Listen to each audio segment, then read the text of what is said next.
Republicans promised to protect life if they regain control of the House.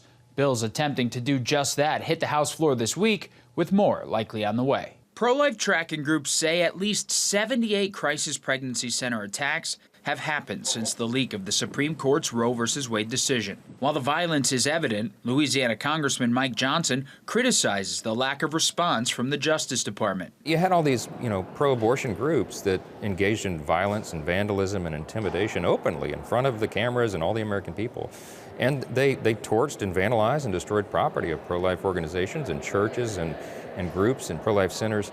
It's just unconscionable. And to date, there's been no administration of justice in those systems. And so Congress needs to condemn it. Although his resolution does not carry penalties, it could lead to more action from law enforcement. It's one of multiple pro-life priorities getting attention in the new Congress as the debate continues over how the government should respond to last year's Supreme Court decision. Let me be clear. I condemn violence in all of its forms. In fact, here's a fact. At clinics that provide abortion services, attacks are on the rise, increasing 128% in just 1 year. The resolution before us today falls short of condemning violence. We should do all in our power to stand for life and to ensure that the unborn get to live out each of the days that God ordained for them before one ever came to be. Before the November election, a Democrat-led House moved to codify abortion rights as various states moved to restrict the procedure. But the bill got no traction beyond the House.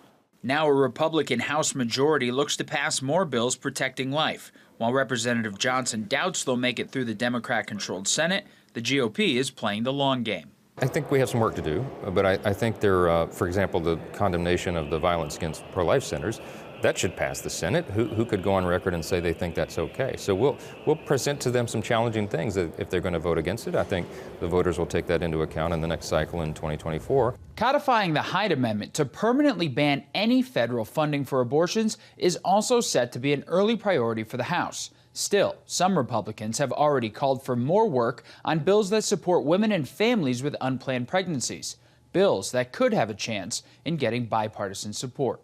Matt Galka, CBN News.